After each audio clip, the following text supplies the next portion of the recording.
আর এবার নজর রাখছি পরের খবরের দিকে। কলকাতা মেডিকেল কলেজে এক্স-রে ভোগান্তি, টেন্ডারের মেয়াদ শেষের পর নতুন সংস্থাকে দায়িত্ব।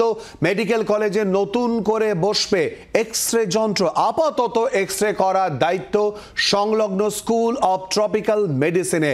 রোগীদের যেতে হচ্ছে ট্রপিক্যাল মেডিসিনে। অনেক রোগী বিষয়টি বুঝতে পারছেন না, ফলে ভোগান্তির মধ্যে পড়তে হচ্ছে সাধারণ রোগীদের। মার্চের মধ্যে নতুন যন্ত্র বসে যাবে আশ্বাস মেডিকেল কলেজ কর্তৃপক্ষের। এ নিয়েই কথা বলবো, সঙ্গে রয়েছে আমাদের প্রতিনিধি অর্কদীপ্ত মুখোপাধ্যায় সরাসরি। অর্কদীপ্ত, মেডিকেল কলেজে এই এক্স-রে মেশিন, এক্স-রে করানো নিয়ে ঠিক কি ভোগান্তির শিকার হতে হচ্ছে রোগীদের এবং কর্তৃপক্ষের বক্তব্যই বা কি?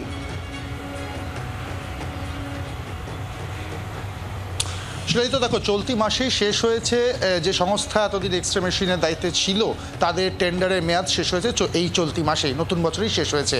এবং এই মুহূর্তে দায়িত্ব দেওয়া হয়েছে নতুন সংস্থাকে, তাদেরকে টেন্ডার দেওয়া হয়েছে এবং নতুন সংস্থা পুরো বিষয়টা প্রসেস করতে খুব স্বাভাবিকভাবেই কিছুটা সময় লাগবে এবং সম্ভবত মার্চ মাস অবধি সময় লাগবে।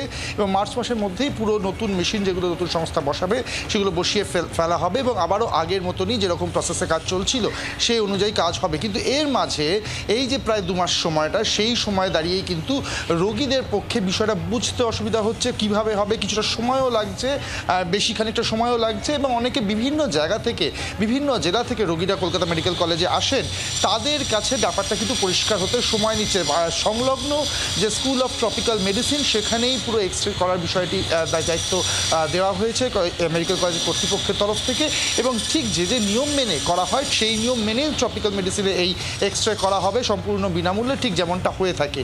কিন্তু এখান থেকে ট্রপিক্যাল মেডিসিনে যাওয়া, তার আগে একটা স্ট্যাম্প করাতে হচ্ছে, সেই স্ট্যাম্প করিয়ে নিয়ে যাওয়া, এই একটা প্রসেসের জন্য বা এই প্রসিডিওরটার জন্য কিছুটা সময় যেমন লাগছে, যারা বিভিন্ন জায়গা থেকে আসছেন, বিভিন্ন জেলা থেকে আসছেন, তাদের বুঝতেও খানিকটা সময় লাগছে। ফলে তাদের ভোগান্তি একটা হচ্ছে, সময় যেহেতু লাগছে, অনেক সকাল থেকে এসে বসে রয়েছেন এমনটাও অভিযোগ করছেন। এবং তারা কখন আলটিমেটলি তাদের এক্সরেটা হবে সেটাও সম্পর্কেও কিন্তু তারা কিছুটা হলেও দ্বিধায় রয়েছেন।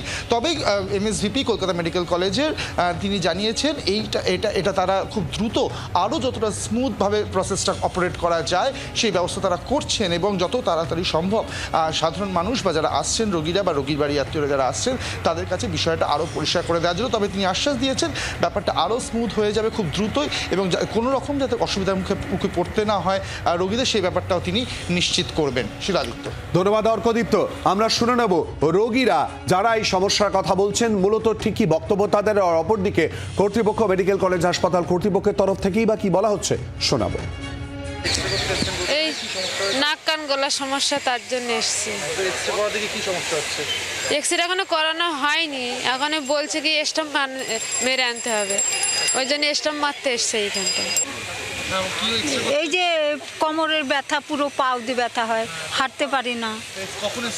এসছি সকালে 9-10টার সময়, 10টা থেকে নাই ঘোরাঘুরি করছি, এইখানে দৌড়াও, এইখানে দৌড়াও, এইখানে সই করাও, ওইখানে সই করাও, এইখানে কাগজ বার করো, খালি দৌড়চ্ছি বাবা। এখন ওই সই করে আবার দেবে, তারপর আবার কোথায় পাঠায় দেখো। আমাদের এক্সরে মেশিনের যে মেশিনটা নিয়ে কথা হচ্ছে ওটার তো পিপিপি মডেলের, তো আমাদের ভেন্ডার পাল্টে গেছে, স্বাস্থ্য ভবনের থ্রু টেন্ডার নতুন ভেন্ডার সিলেক্টেড হয়েছে, সেই জন্য ওই পিপিপি এক্সরেটাকে আপাতত বন্ধ রাখা হয়েছে ডিইনস্টল করার জন্য। কারণ ওরা তো মেশিন টেশিন তুলে নিয়ে যাবে এবং নতুন ভেন্ডার আসবে ওই জায়গাটায়, সময় লাগবে।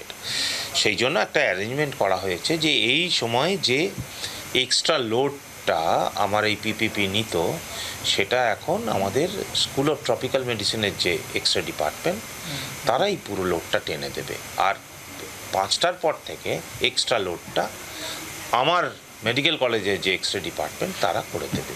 এখন সবে এই প্রসেসটা শুরু হয়েছে, তো ফলে পেশেন্টরা বা বাড়ির লোকজন ভালো করে জানেন না ব্যাপারটা। বাংলার আওয়াজ, বাঙালির আবেগ, জি 24 ঘন্টা।